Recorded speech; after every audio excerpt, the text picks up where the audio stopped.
ओम भास्कराय नमः। पुण्याकृति चैनल पर चल रहे मग संदेश श्रृंखला में आप सभी बंधुओं का सादर अभिनंदन। पिछले प्रसंगों में आहार विषयक काफी बातें हुई हम लोगों की। दुष्प्रभावित आहार को लेकर के लगातार 5 श्रृंखलाओं में हमारे संवाद हुए।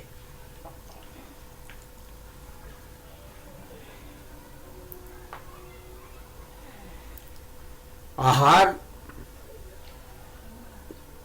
चर्चा के पश्चात अब बिहार संबंधी कुछ बातें यहाँ करना चाहते हैं अभी के इस कड़ी में।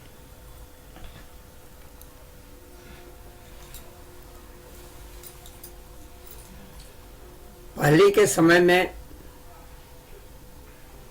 हमारे बिहार की प्रक्रिया अब से काफी भिन्न थी। लोग वन विहार करते थे, जल विहार करते थे, देशाटन करते थे, तीर्थाटन करते थे।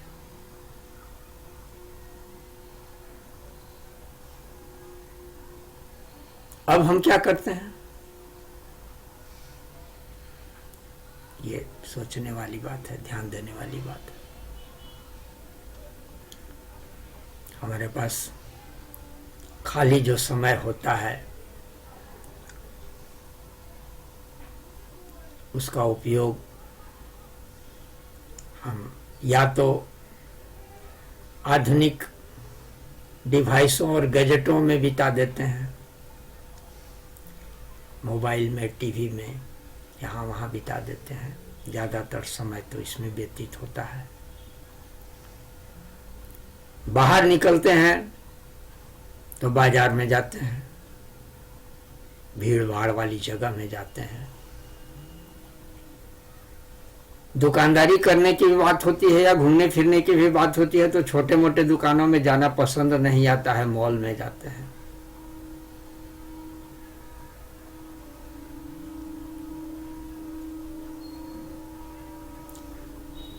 तीर्थाटन के नाम पर यदि हम निकलते हैं तो वहां भी तीर्थाटन कम, पर्यटन और पिकनिक ज्यादा होता है।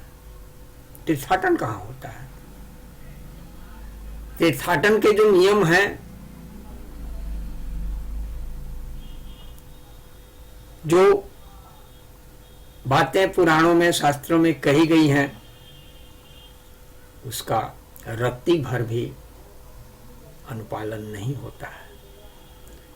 वस्तुतः हम तीर्थाटन के लिए निकलते ही नहीं है। कहते भले हो कि हम तीर्थ करने जा रहे हैं, फलाने तीर्थ, लेकिन वहां भी आप तो मूर्ति के सामने जिस समय आप हाथ जोड़े हुए होते हैं उस समय भी आपका ध्यान होता है कि आपका सेल्फी कैसा आ रहा है। प्रसाद ले रहे हैं, वहां भी आपका ध्यान ज्यादा सेल्फी पर ही है। वीडियोग्राफी हो रही है उसके लिए भी, या फोटोग्राफी तो निश्चित ही हो रही है। तीर्थाटन कहाँ हो रहा है? मंदिर का दर्शन आप कहाँ कर पा रहे हैं? रमणीक वातावरण में भी जाते हैं। एक बहुत बड़ा आपका ये हिस्सा जो है, मतलब वहां जाकर के उस स्थान से जो शारीरिक मानसिक जो लाभ लेना चाहिए वो हम उस दृष्टि से भी हम नहीं ले पाते हैं, जिसका ज्यादा समय सेल्फी लेने और रील बनाने में ही हमारा व्यतीत हो जाता है।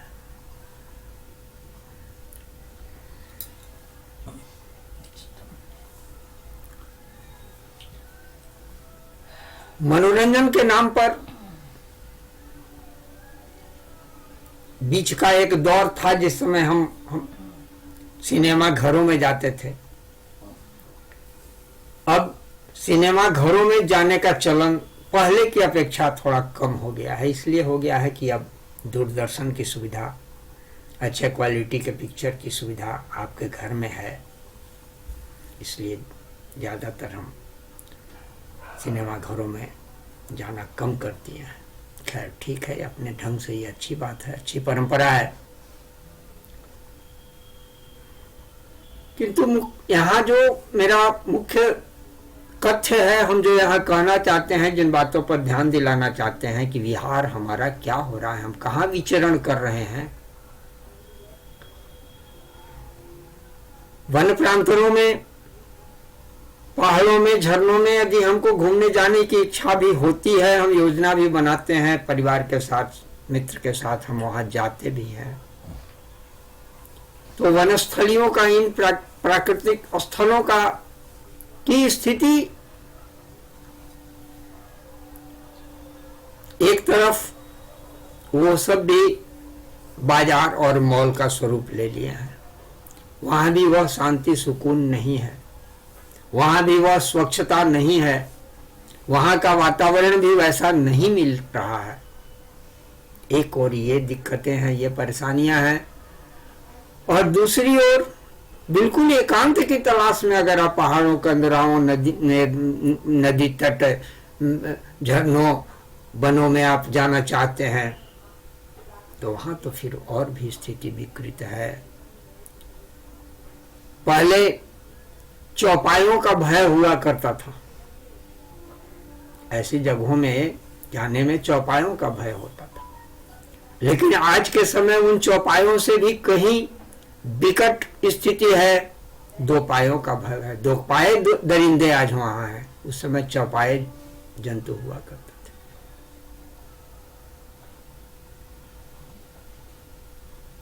कहीं शांत, अगर ऐसे एकांत जगह में आप बैठना चाहें, विचरण करना चाहें, विहार करना चाहें, तो बहुत दिक्कत है। विहार का भी इस तरह से ध्यान रखना जरूरी है। और वैसी स्थिति में वातावरण भी इतना विषाक्त हो गया है कि आप सामान्य तौर पर हवाखोरी के लिए भी अगर आप निकलना चाहते हैं, खास करके छोटी जगहों में रहने वाले लोगों को तो उतनी परेशानी नहीं है, किंतु महानगरों में जो लोग रहते हैं, वे फैशन के देखा देखी के तौर पर मॉर्निंग वॉक की प्रथा तो खूब चल पड़ी है, लेकिन मॉर्निंग वॉक करने के लिए आप जा कहां रहे हैं, आपको मिल क्या रहा है। हाँ, अपेक्षाकृत अब दोपहर की तुलना में, शाम की तुलना में उस समय डीजल पेट्रोल के धुएं कम मिलेंगे, लेकिन मिलेंगे तो जरूर। पर्यावरण प्रदूषित है बिल्कुल। वन प्रांतों की स्थिति सबके लिए सुविधाजनक नहीं है, तो चाह करके भी आप सही ढंग से, सही जगह पर आप विहार नहीं कर सकते हैं, भ्रमण नहीं कर सकते हैं, घूम फिर नहीं सकते हैं। पिछले प्रसंग में हमने संगरोध की चर्चा की थी, जिसको अभी आधुनिक ढंग शैली में लोग क्वारंटाइन की बात करते हैं। आहार प्रकरण में, आहार प्रसंग में इस पर बातें थोड़ी हम लोग की हो चुकी है। संगरोध की चर्चा, संगरोध की परंपरा हमारे भारतीय सनातन संस्कृति में बहुत पुरानी है। हम अगर एक जगह बैठ भी रहे हैं तो एक दूरी बना करके, सोशल डिस्टेंसिंग का जो उपदेश आज दिया जा रहा है कानून बना करके, ये सोशल डिस्टेंसिंग तो हमारे सनातन प्रकृति में रसा बसा था। हम एक दूसरे से टकरा करके नहीं बैठते थे, नहीं चलते थे, लेकिन आज तो चाह करके भी आप अपने को बहुत सिकोड़ करके कछुए की तरह अगर चलना चाहे तो भी आप चल रहे हैं, रास्ते में तो कोई ना कोई टकरा ही जाएगा। सब जगह भीड़ भाड़, शोर शराबा, सारी चीजें हैं।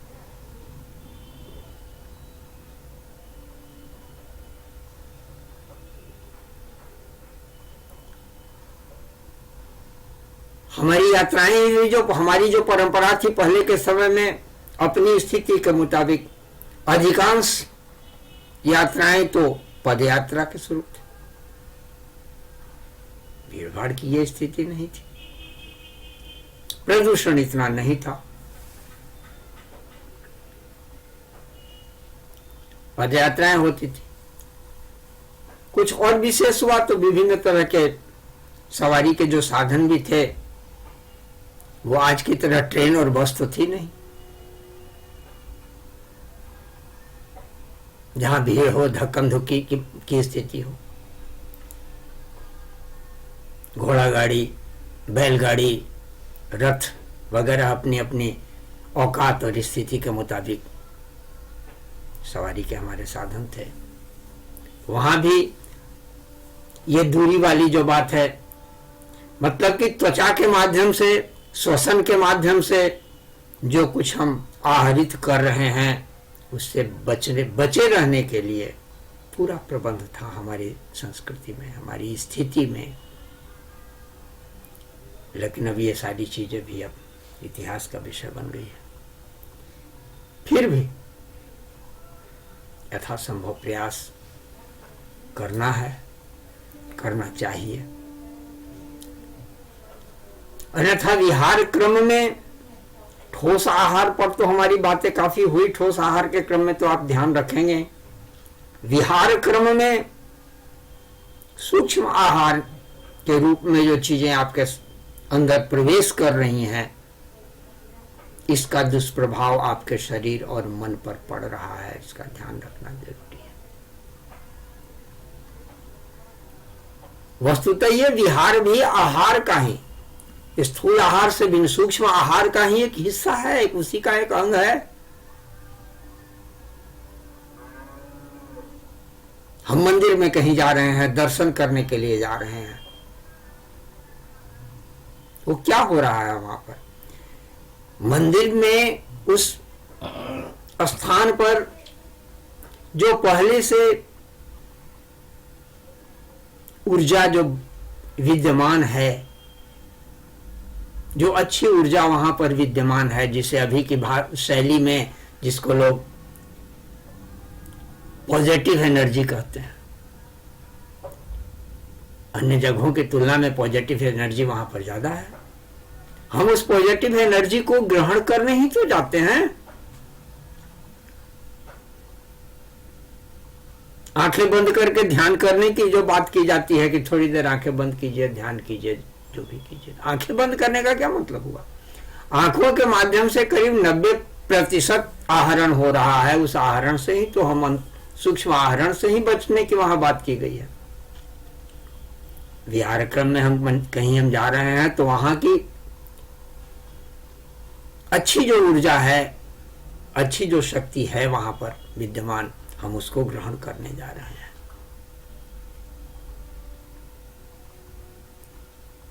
यथासंभव जहां जितना संभव हो, स्थिति परिस्थिति के अनुसार उसे ग्रहण करने का प्रयास करना चाहिए।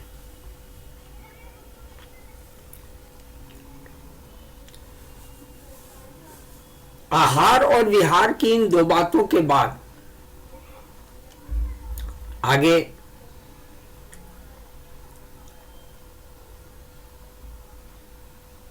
आचार और विचार की बातें हम करेंगे।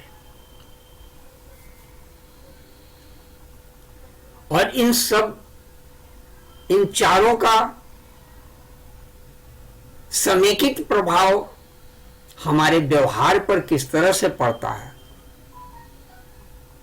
आहार विहार आचार विचार, इनका समेकित प्रभाव हमारे विचार पर कैसे पड़ता है, व्यवहार पर कैसे पड़ता है, इसको समझने का प्रयास करेंगे।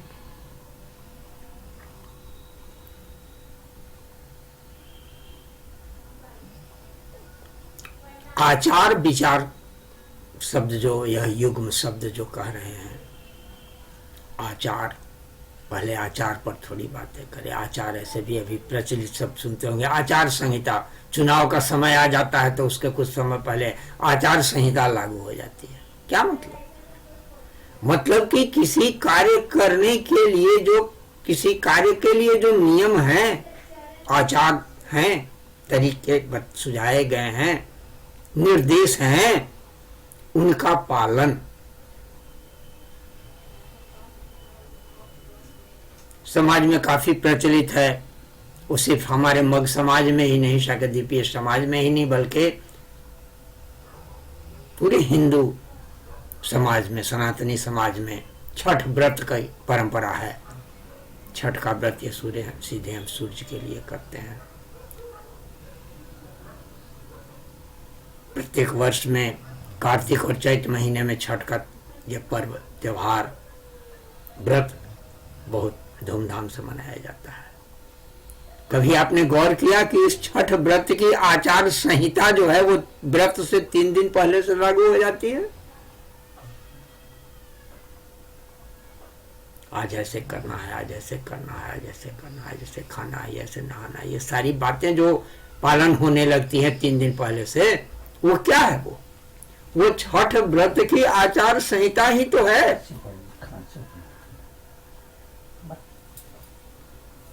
और इस तरह से हमारे यहाँ, हमारे भारतीय सनातन संस्कृति में हर चीज के लिए, हर आचार के लिए उसकी आचार संहिता बनी हुई है। स्मृतियों में, धर्मशास्त्र में, स्मृति धर्मशास्त्र जो है, इन्हीं विषयों के संग्रह का नाम है। यथासंभव उनका अध्ययन मनन करना चाहिए, और अध्ययन मनन करेंगे तब तो फिर उसमें से यथासंभव उनका पालन कर पाएंगे। जानेंगे ही नहीं, समझेंगे ही नहीं, तो फिर उनका पालन कैसे होगा?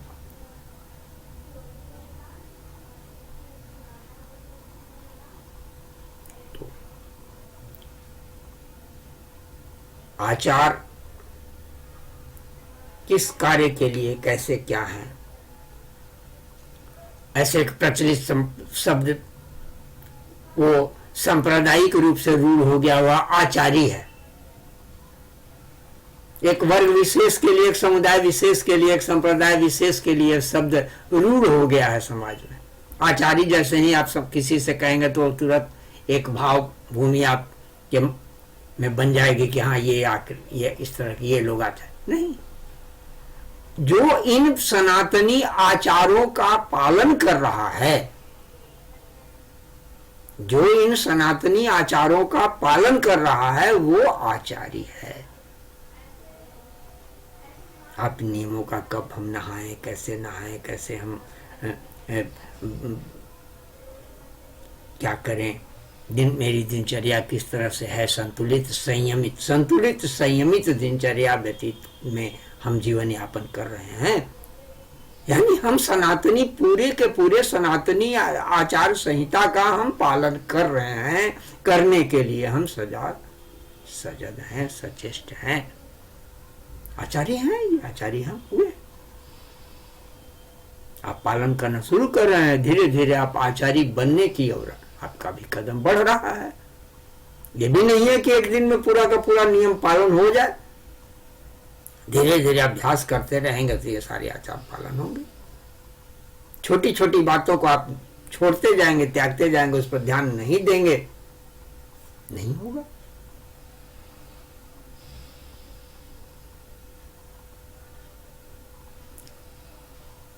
नित्य कर्म पद्धति के नाम से बहुत से प्रकाशकों की पुस्तकें उपलब्ध हैं बाजार में। मूल्य के विचार से और छपाई के शुद्धता के विचार से गीता प्रेस बहुत ही सस्ता प्रकाशक है। कोई भी आप अच्छी पुस्तक, नित्य कर्म की किताबें हैं, कोई पुस्तक आप ले लें, उसका अध्ययन करें। आम व्यक्ति के लिए आवश्यक जो आचार संहिता है वो काफी वहां पर उपलब्ध है, बहुत स्पष्ट तरीके से समझाया हुआ है। कम से कम उसका अध्ययन करना चाहिए। बहुत सारी चीजें वहां आपको मालूम हो जाएंगी कि कैसे क्या करना है, किन नियमों का पालन करना है। सुबह बिस्तर छोड़ने से लेकर के रात तक में बिस्तर पर जाने के बीच के जो भी आपके कार्य हैं, किस तरह से क्या होना चाहिए, उठने के बाद कैसे क्या करेंगे।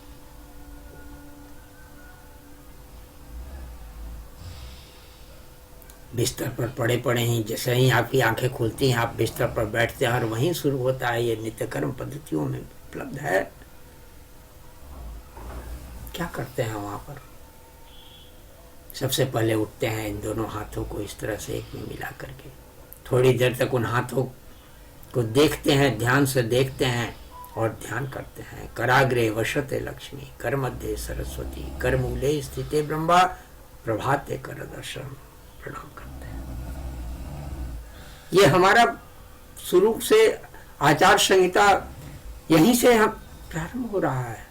हम अभी बिस्तर पर ही हैं, आंखें खुली हैं हमारी, दत्तचित होकर के हम बैठ गए हैं, पूर्वाभिमुख, उत्तराभिमुख या पश्चिमाभिमुख, दक्षिणाभिमुख छोड़ करके, जहां जैसी आपके बिस्तर की सुविधा हो तदनुसार आप बैठ गए हैं बिस्तर पर, और दोनों हथेलियों को एक इस तरह से मिला करके सामने रख करके थोड़ी देर तक इन हथेलियों का दर्शन करें। और क्या बोल रहे हैं? कराग्रे वसते लक्ष्मी, कर मध्य सरस्वती, करमूले स्थिते ब्रह्मा। अब इन दो शक्तियों के आपको क्या चाहिए? जीवन भर आप सारा दिन जो आप भागदौड़ जो मचा रहे हैं, किस लिए मचा रहे हैं? एक विद्यार्थी है, कहा उसको क्या जरूरत है? वो सरस्वती की साधना में लगा हुआ, पढ़ना लिखना उसको सारा दिन का काम है। लक्ष्मी की आवश्यकता उससे भी, आम व्यक्ति को भी लक्ष्मी की आवश्यकता है। तो धन भी चाहिए, सद्बुद्धि भी चाहिए। तुम इन्हीं का तो स्मरण प्रातः उठते उठते सबसे पहले तो हम यही काम तो कर रहे हैं। ये हमारे आचार संहिता के अंदर है, हमारी सनातनी आचार संहिता का ये विषय है। हमारी दिनचर्या से की शुरुआत यहीं से हो रही है। और ये बातें सिर्फ यूं ही मैं कह नहीं रहा हूं, हमारे ऋषियों ने ये जो हमें मार्ग दिखलाए हैं, इनका अनुपालन, इनका पालन करके आप कुछ दिनों तक प्रयोग के तौर पर ही, विश्वास माने काटने के लिए नहीं, तर्क वितर्क के विचार से नहीं, श्रद्धा और विश्वास पूर्वक कुछ दिन इन बातों पर आप कदम बढ़ा करके देखें, आपकी जीवन शैली स्वतः बदल जाएगी। अभी जो आप हैं वो आप नहीं फिर रहेंगे, आप बदल जाएंगे। आपकी मन की शांति, सुख, सुकून जो भी आप कर रहे हैं आपको लब्ध होने लगेगा। प्रयोग करने की चीज है। मेरे ऋषि तो कह के गए ही, आज मैं इन्हीं बातों को, ऋषि के वाक्यों को आज मैं दोहरा रहा हूं, उससे केवल होने को नहीं है, प्रयोग करके इसे देखने की चीज है। इसके बाद हम अगला कदम क्या बढ़ते हैं? अब हम एक दाहिने पैर को पहले नीचे उतारते हैं बिस्तर से। नियम वहां यही कहता है, नीचे उतारते हैं दाहिने पैर के अंगूठे का, अचानक नहीं, अंगूठे का पहले स्पर्श भूमि पर कीजिए और फिर धीरे धीरे अंगूठे से बाद कनिष्ठा तक, पैर की बात नहीं कर रहा हूं, हाथ की नहीं, ये सब का स्पर्श कर धीरे धीरे, हठात नहीं, पूरे तलवे पैर को पूरे जमीन पर अचानक नहीं रख देना है। और इसके पीछे बहुत हमारा गहन विज्ञान है। अभी हम थोड़ी चर्चा उस विज्ञान पर भी हम करेंगे इस आचार संहिता के अंतर्गत। वहां हम क्या बोलते हैं? समुद्र वसने देवी पर्वतस्तन मंडले विष्णुपत्यम नमस्तुभ्यम पाद स्पर्श क्षमस्व में। हे पृथ्वी माता, मैं अब तुम्हारे ऊपर अपने पांव रख रहा हूं, तुम मुझे क्षमा करना। समुद्र वसने, समुद्र ही जिसके, पृथ्वी माता समुद्र ही जिसके वस्त्र हैं, समुद्र वसने देवी, हे देवी पृथ्वी, समुद्र ही जिसके वस्त्र हैं उस देवी को, पृथ्वी के चारों तरफ समुद्र है। समुद्र वसने देवी पर्वतस्थ मंडले, ये ऊंचे ऊंचे जो पर्वत हैं ये तुम्हारे वक्षस्थल हैं, समुद्र वसने देवी पर्वतस्थ मंडले विष्णु पत्नी। पृथ्वी है कौन? पृथ्वी माता है कौन? विष्णु पत्नी। नमस्तुभ्यम, मैं तुम्हें प्रणाम कर रहा हूं। ये हमारी आचार संहिता के अंदर है, हमारा सनातनी आचार संहिता, यहां से हमारे दिन की शुरुआत होती है। अब इसके वैज्ञानिक पक्ष पर थोड़ा सा अगर विचार करें, इसमें योग और योग विज्ञान छिपा हुआ है, और आधुनिक विज्ञान के हिसाब से भी अगर आप इस पर विचार करने लगेंगे तो आप रात भर जो बिस्तर पर आपका शरीर पड़ा रहा है, ये पता है कि ये आप मनुष्य का शरीर भी जो है, हर चीज का अपना एक गुरुत्वाकर्षण है, अपना एक आकर्षण शक्ति है, सब एक मैग्नेटिक फील्ड है, चुंबकीय क्षेत्र है। आप बिस्तर पर जो सोए हुए हैं तो सीधे पृथ्वी से आप लंबे समय तक आपकी ये कनेक्टिविटी, आपका ये संपर्क टूटा हुआ रहा है।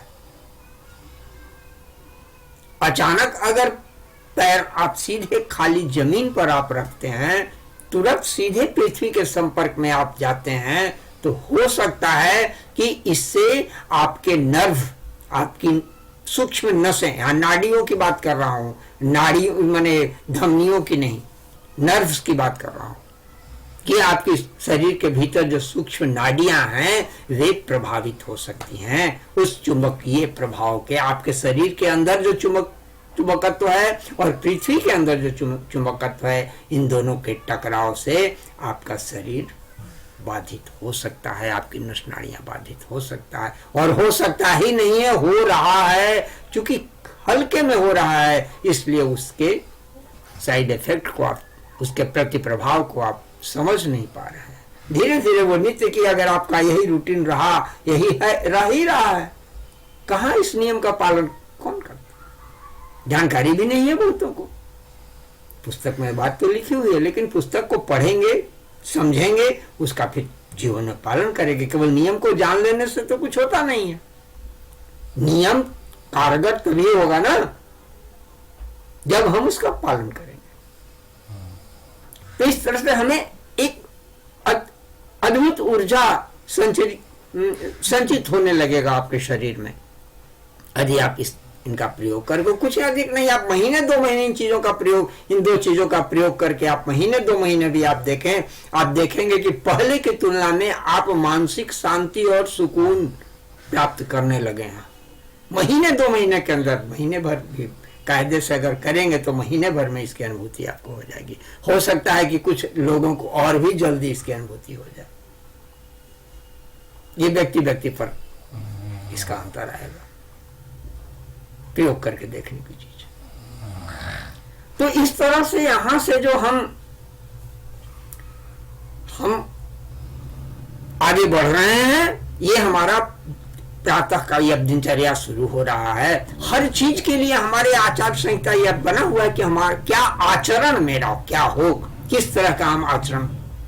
अब हम उठेंगे, वहां से जाएंगे, कुल्ला करेंगे, दंत धावन करते हैं, सारी परंपराएं हमारी विकृत हो चुकी हैं। अब नीम बबूल के दातुन कहां आप कर रहे हैं? उपलब्ध भी नहीं है, चाह करके भी मिल रहा है तो कहीं है तो बहुत महंगी कीमत है, उपलब्ध भी नहीं है कायदे से। अब वहां पर भी पश्चिमी विकृति सवार है। आप तो ब्रश और पेस्ट, जीवन भर ब्रश पेस्ट करते जा रहे हैं, इसके सारे आपके मुंह के दांतों की विकृति, और इसके बाद तो केवल लाख सेंसोडाइन आप लगाते रहिए, पेस्ट 50 तरह के लगाते रहिए, लेकिन आपके दांत की बीमारी, मुंह की बीमारी, सारी चीजें वो जाने वाली नहीं है। वो कंपनियां मोटी हो रही हैं, आपकी संस्कृति को बर्बाद कर चुकी हैं, कर रही हैं, आप भी उसके शिकार हो रहे हैं।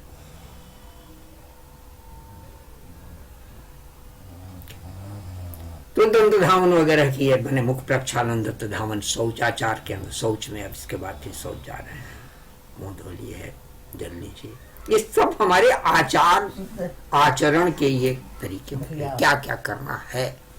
इसके बाद स्नान करेंगे, स्नान करने के बाद पूजन वगैरह, जो भी जितना जिसकी जो अभिरुचि जितनी होगी, जिसका जो कर्म होगा। हम ब्राह्मण हैं, हम विप्रों के लिए तो कम से कम यह अनिवार्य है कि कम से कम प्रातः संध्या हम करें स्नान के पश्चात।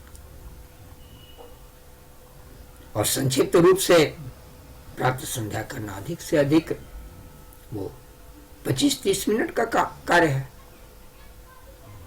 उसके बाद अगर संभव है, उचित तो यह है कि उसके साथ ही हम कम से कम 20-25 मिनट के लिए कभी अलग वो समय है आदित्य हृदय स्तोत्र का पाठ भी हम करें।